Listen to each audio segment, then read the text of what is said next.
আশা করি ভালো আছো। অনলাইন ক্লাসে তোমাদেরকে স্বাগতম রইল।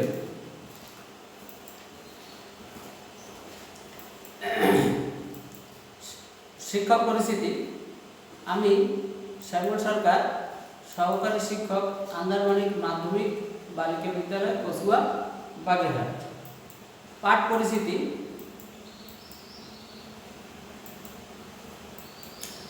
শ্রেণী নবম দশম, বিষয় বাংলাদেশের ইতিহাস ও বিশ্ব সভ্যতা, অধ্যায় ত্রয়োদশ। আজকের পাঠ সত্তরের নির্বাচন এবং মুক্তিযুদ্ধ। শিক্ষার্থী বন্ধুরা, তোমরা নিচের ছবিগুলোর দিকে লক্ষ্য করো। তোমরা ছবিতে কি দেখতে পাও? স্বাধীন বাংলার রাষ্ট্রপতি বঙ্গবন্ধু শেখ মুজিবুর রহমানের ছবি। এরপরে তোমরা কি দেখতে পাচ্ছ? মুক্তিযুদ্ধ সুষ্ঠুভাবে পরিচালনার জন্য যে কমিটি মুজিবনগর সরকার প্রয়োজন ছিল, তোমরা সেই মুজিবনগর সরকার দেখতে পাচ্ছ, অর্থাৎ সৈয়দ নজরুল ইসলাম, তাজউদ্দিন আহমদ, এম মনসুর আলী, এম কামরুজ্জামান।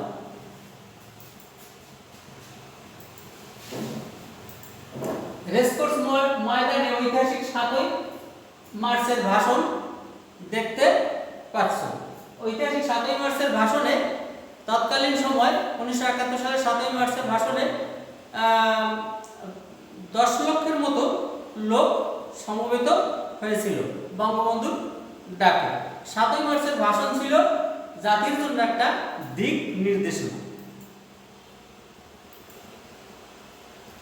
এরপরে তোমরা দেখতে পাও মুক্তিযুদ্ধের প্রধান সেনাপতি, তার নাম প্রধান সেনাপতি AGM Gani, lieutenant general AGM Gani, অর্থাৎ আব্দুল গনি ওসমানী। তার ছবি তোমরা দেখতে পাচ্ছ। তিনি মুক্তিযুদ্ধের প্রধান সেনাপতির দায়িত্বে ছিলেন।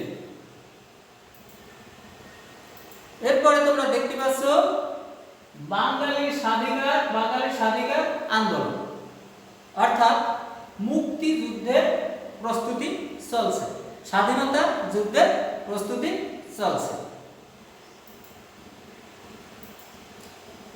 তোমরা এরপরে দেখতে পাচ্ছ নির্বিচারে পাকিস্তানি বাহিনীর বাঙালি নিধন, অর্থাৎ 1971 সালে 19শে মার্চ জয়দেবপুরে প্রথম বাঙালি নিধন শুরু হয় নির্বিচারে। এরপরে 25শে মার্চ আলোচনা, বঙ্গবন্ধু ও ভুট্টো সাহেব এবং প্রধান রাষ্ট্রপতি ইয়াহিয়া খানের আলোচনা চলছিল। এর আলোচনার পূর্বেই গণহত্যা শুরু হয়ে গেছে, বাঙালি নিধন শুরু হয়ে গেছে। পাক হানাদার বাহিনীর নির্মম অত্যাচার ও নির্মম হত্যা শুরু হয়ে গেছে।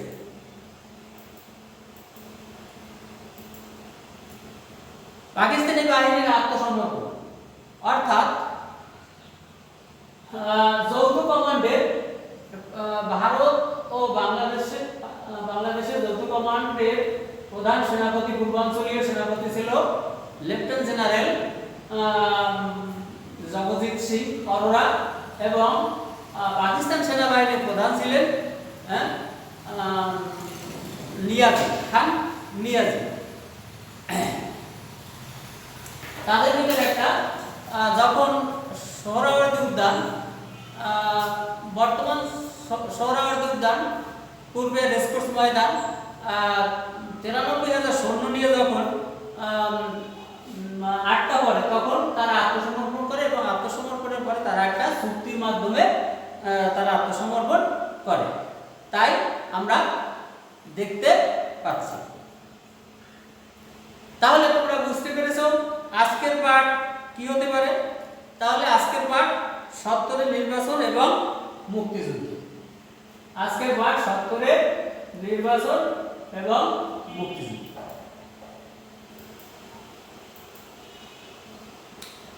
শিক্ষার্থী বন্ধুরা, এই পাঠ থেকে তোমরা কি কি শিখতে পারবে? 1. 1970 সালে সাধারণ নির্বাচনের প্রভাব বিশ্লেষণ করতে পারবে। 2. মুক্তিযুদ্ধের গুরুত্ব অনুধাবন করে দেশপ্রেমে উদ্বুদ্ধ হবে।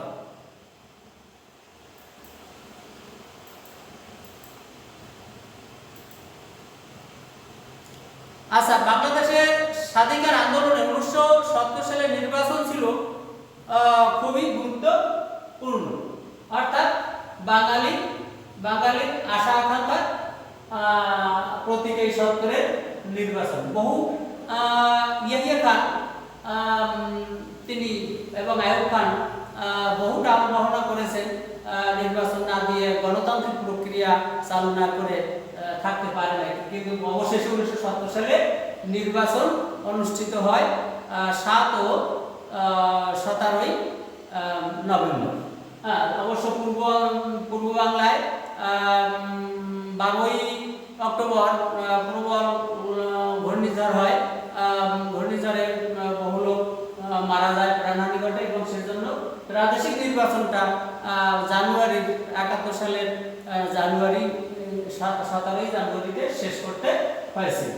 তাহলে আমরা এখানে নির্বাচনের ফলাফল দেখতে পাই।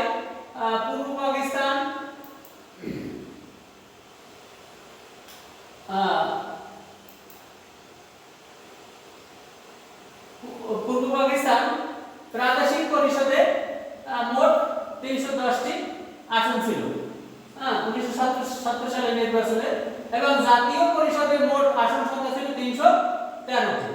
অর্থাৎ জাতীয় পরিষদে 300টি ছিল নির্বাচিত আসন এবং 13টি ছিল সংরক্ষিত মহিলা আসন। আর পূর্ব পাকিস্তানে প্রাদেশিক নির্বাচনের মোট আসন সংখ্যা ছিল 310টি। এর ভিতরে 300টি ছিল নির্বাচিত আর 10টি ছিল সংরক্ষিত মহিলা আসন। তো জাতীয় পরিষদে যে 313টি আসনে পূর্ব পাকিস্তানে ছিল 169টি আসন, পশ্চিম পাকিস্তানে ছিল 144টি আসন। এর মধ্যে মোট 313টি আসন, 144 আর 169 যোগ করলে আমরা পাই 313টি। এর মধ্যে এই পূর্ব পাকিস্তানের 169টি আসনের মধ্যে 167টি আসন বঙ্গবন্ধু লাভ করে।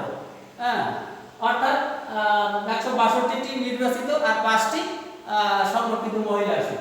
তাহলে আমরা দেখতে পাই জাতীয় পরিষদে সংখ্যাগরিষ্ঠতা, বিপুল সংখ্যাগরিষ্ঠতা তিনি পেয়েছেন। এরপরে পূর্ব পাকিস্তানের প্রাদেশিক নির্বাচনে মোট 310টি আসনের ভিতরে ছিল 300টি ভোটের মাধ্যমে নির্বাচিত। এর ভিতরে 300টি আসনে 298টি আসন লাভ করে। তাহলে আমরা দেখতে পাই বঙ্গবন্ধু জাতীয় পরিষদে বঙ্গবন্ধু বিপুল বিজয় হয়েছে, এবং প্রাদেশিক পরিষদেও আওয়ামী লীগের নেতৃত্বে বিপুল বিজয় সংগঠিত হয়েছে। তারপরেও ইয়াহিয়া খান তৎকালীন রাষ্ট্রপতি আমাদের ক্ষমতায় যেতে দিতে চাননি, বা বঙ্গবন্ধুকে ক্ষমতায় না দিয়ে নানান টাল বাহনা করেন। 1 মার্চ ক্ষমতা ছেড়ে দেবেন, এই থেকে গড়িমসি করতে করতে করতে করতে নানান টাল বাহনা করতে করতে শেষটায় 16 মার্চের পরে বৈঠকে বসেন, এবং এই বৈঠক 25 মার্চ পর্যন্ত বিলম্ব করেন। এরপরে 1971 সালে 16 মার্চ থেকে শুরু করে 25 মার্চ পর্যন্ত বিলম্ব করেন, এবং ইয়াহিয়া খান তিনি পূর্ববঙ্গের পাকিস্তানি সেনাবাহিনীদের ইঙ্গিত দিয়ে যান গণহত্যা। অর্থাৎ 25 মার্চ সেই রাতেই গণহত্যা শুরু হয় তৎকালীন 1971 সালে।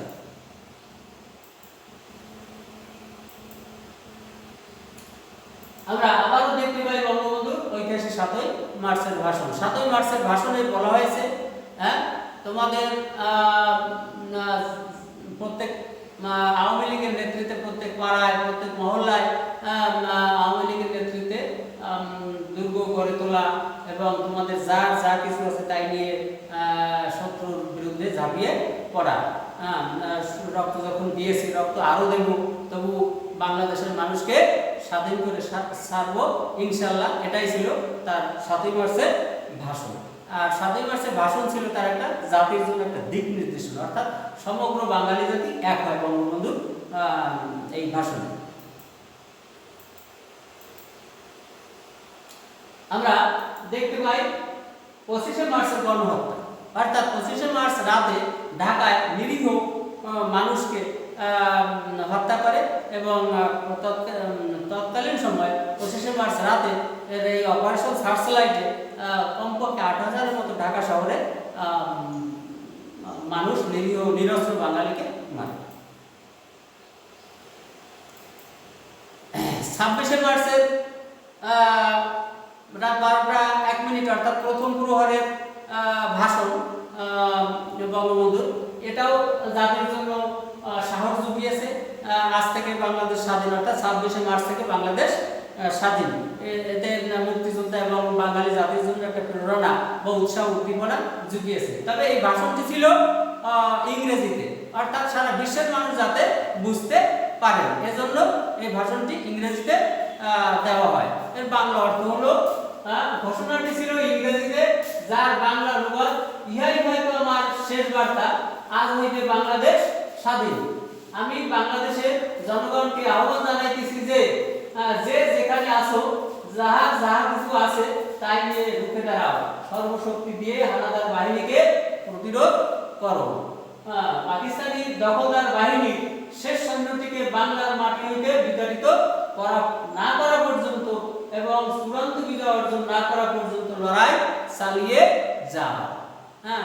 এই ভাষণটি অত্যন্ত তৎকালীন সময় একটি গুরুত্বপূর্ণ এবং এই ভাষণটি চট্টগ্রামের কালুরঘাট স্বাধীন বাংলা বেতার কেন্দ্র থেকে পরবর্তীতে প্রচার করা হয় মুক্তিযুদ্ধকালীন, এবং জিয়াউর রহমানও তিনি বঙ্গবন্ধুর পক্ষে 27শে মার্চ এই ভাষণটি প্রচার করেন। এটা ছিল জাতির জন্য 7ই মার্চের ভাষণও যেমন ছিল জাতির জন্য দিক নির্দেশনা, 26শে মার্চের স্বাধীনতার ঘোষণা এটাও ছিল জাতির জন্য উদ্দীপনা ও সাহস যোগানোর একটা বিরাট দিক। মুজিবনগর সরকারের শপথ গ্রহণ। মুজিবনগর সরকারের শপথ গ্রহণ আমরা জানি 1971 সালে মুক্তিযুদ্ধ সঠিকভাবে পরিচালনা করার জন্য মুজিবনগর সরকার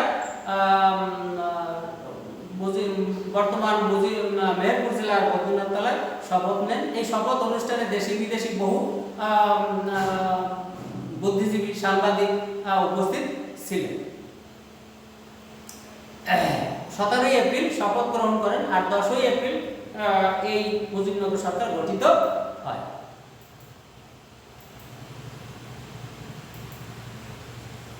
মুজিবনগর সরকারের প্রধান মুজিবনগর সরকারের রাষ্ট্রপতি ছিলেন বঙ্গবন্ধু শেখ মুজিবুর রহমান। উপরাষ্ট্রপতি ছিলেন সৈয়দ নজরুল ইসলাম। অর্থাৎ বঙ্গবন্ধুর অবর্তমানে তিনি ভারপ্রাপ্ত রাষ্ট্রপতির দায়িত্বে ছিলেন। 26শে মার্চ প্রথম প্রহরে স্বাধীনতা ঘোষণার পরপরই তাকে গ্রেফতার করেন পাক হানাদার বাহিনী এবং পশ্চিম পাকিস্তান নিয়ে যান। এরপরে দায়িত্বটা ভারপ্রাপ্ত হিসাবে উপরাষ্ট্রপতি সৈয়দ নজরুল ইসলামের দায়িত্ব অটোমেটিক এসে যায়।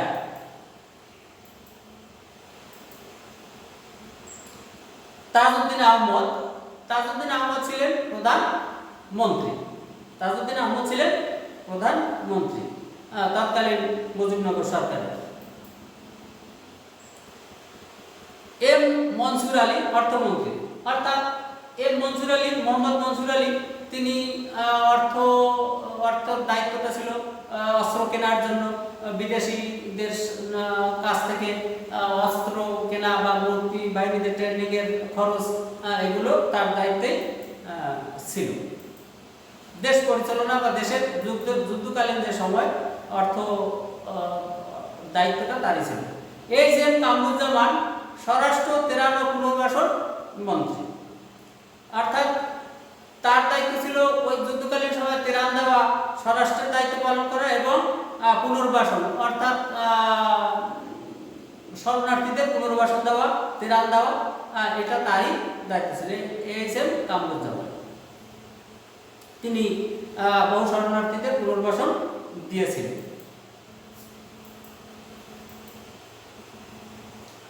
মুক্তিযুদ্ধের মহড়া চলতেছে, অর্থাৎ প্রশিক্ষণ চলতেছে। তৎকালীন সময়ে ভারতে 3 সপ্তাহের প্রশিক্ষণ দিয়ে এদেশে যুদ্ধ মানে প্রস্তুতি নিয়ে দেশে পাঠানো হয়েছে। এবং শ্রীমতী ইন্দিরা গান্ধীর অবদান আমরা ভুলবো না, ভারতের অবদান আমরা ভুলবো না। তারা অস্ত্র দিয়ে, সৈন্য দিয়ে, আশ্রয় দিয়ে, খাদ্য দিয়ে, বস্ত্র দিয়ে বহুভাবে তারা মুক্তিযুদ্ধ চলাকালীন সময় সাহায্য করেছে। প্রতিবেশী দেশ ভারতের মুক্তিবাহিনীর ট্রেনিং গ্রহণ।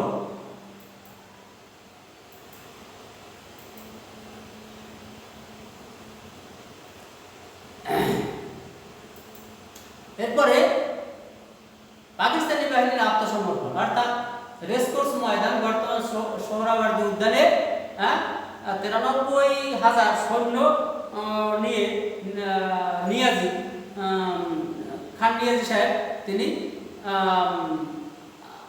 গ্রেপ্তার হন এবং অবশেষে আত্মসমর্পণ করতে তারা পাকানাদার বাহিনী বাধ্য হয়। ভারতীয় পূর্বাঞ্চলীয় কমান্ডার মুক্তিবাহিনী এবং যৌথ কমান্ড বাহিনীর commander lieutenant general Jagjit Singh অরোরার কাছে তারা আত্মসমর্পণ করে। এই যে জগজিৎ সিং অরোরা আর এ হলো খান নিয়াজি সাহেব। শিক্ষার্থী বন্ধুরা, তোমাদের এতক্ষণ যে পাঠটি দিলাম নিশ্চয়ই তোমরা অনুধাবন করতে পেরেছো, বুঝতে পেরেছো। তা এখান থেকে আমি তোমাদেরকে একটু মূল্যায়ন করছি। দেখো তোমরা প্রশ্নের উত্তর পারো কিনা। আমি আশা করব তোমরা অবশ্যই এই প্রশ্নের উত্তর দিতে পারবে। মুজিবনগর সরকারের মূল্যায়ন। 1 নম্বর প্রশ্ন, মুজিবনগর সরকারের প্রধানমন্ত্রী কে ছিলেন? আমি ইতিপূর্বে তোমাদেরকে ছবি দেখিয়েছি, সবটাই করেছি, নিশ্চয়ই তোমরা পারবে। হ্যাঁ, তবে মুজিবনগর সরকারের প্রধানমন্ত্রী ছিলেন তাজউদ্দিন আহমদ। তিনি ছিলেন বঙ্গবন্ধুর ঘনিষ্ঠ সহচর। 2 নম্বর প্রশ্ন, বঙ্গবন্ধু কোন তারিখে রেসকোর্স ময়দানে ভাষণ দেন? তাহলে বঙ্গবন্ধু ঐতিহাসিক 7ই মার্চ 1971 সালে রেসকোর্স ময়দানে ভাষণ দেন এবং ভাষণটি ছিল জাতির জন্য একটি দিক নির্দেশনা। 3 নম্বর প্রশ্ন, 1970 সালের নির্বাচনে কোন দল সংখ্যাগরিষ্ঠতা লাভ করে? 1970 সালের নির্বাচনে আওয়ামী লীগ সংখ্যাগরিষ্ঠতা লাভ করে, অর্থাৎ 167টি আসন লাভ করে। 4, এই নির্বাচনে আওয়ামী লীগ কতটি আসন লাভ করে? 167টি আসন লাভ করে। 5, 1970 সালের নির্বাচনে জাতীয় পরিষদের মোট কতটি আসন ছিল? নিশ্চয়ই তোমরা পারবে। হ্যাঁ, 1970 সালের নির্বাচনে জাতীয় পরিষদের মোট 313টি আসন ছিল। 6, 1970 সালের নির্বাচনে প্রাদেশিক পরিষদের মোট কতটি আসন লাভ করে?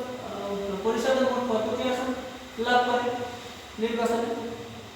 1970 সালের নির্বাচনে প্রাদেশিক পরিষদে 298টি আসন লাভ করে আওয়ামী লীগ, অর্থাৎ জাতীয় পরিষদেও বিপুল বিজয়, প্রাদেশিক পরিষদেও বিপুল আওয়ামী লীগের বিপুল বিজয় হয়েছে। তারপর বঙ্গবন্ধুকে ক্ষমতায় যেতে দেওয়া হয় নাই। মেজরিটি পার্টির নেতা হিসেবে তাকে ক্ষমতায় যাওয়ার সুযোগ দেওয়া উচিত, কিন্তু তা দেয়নি। পাকিস্তানি বাহিনীরা নানান রওনা করেছেন। অবশেষে মুক্তিযুদ্ধের সামিল হতে হয়েছে। মুক্তিযুদ্ধের মাধ্যমে আমাদের দেশ স্বাধীনতা লাভ করে। শিক্ষার্থী বন্ধুরা, এরপর বাড়ির কাজ, তোমরা খাতা কলম ধরো এবং বাড়ির কাজ সুন্দরভাবে লিখে নাও। বাড়ির কাজটি হলো, বাংলাদেশের স্বাধীনতা আন্দোলনে বঙ্গবন্ধুই ছিল পথপ্রদর্শক, উক্তিটির সপক্ষে ব্যাখ্যা করো। আমি আবার বলছি, বাংলাদেশের স্বাধীনতা আন্দোলনে বঙ্গবন্ধুই ছিল পথপ্রদর্শক, উক্তিটির সপক্ষে ব্যাখ্যা করো। তাহলে লেখা শেষ।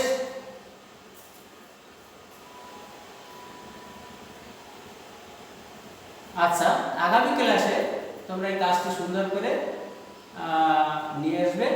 আশা করি তোমরা ততক্ষণ পর্যন্ত সুস্থ থাকবে এবং করোনায় স্বাস্থ্যবিধি মেনে চলবে, এটা আমাদের প্রত্যাশা। এই কামনা রেখে বা এই প্রত্যাশা রেখে আমি ক্লাসটি শেষ করতে যাচ্ছি। সবাইকে ধন্যবাদ।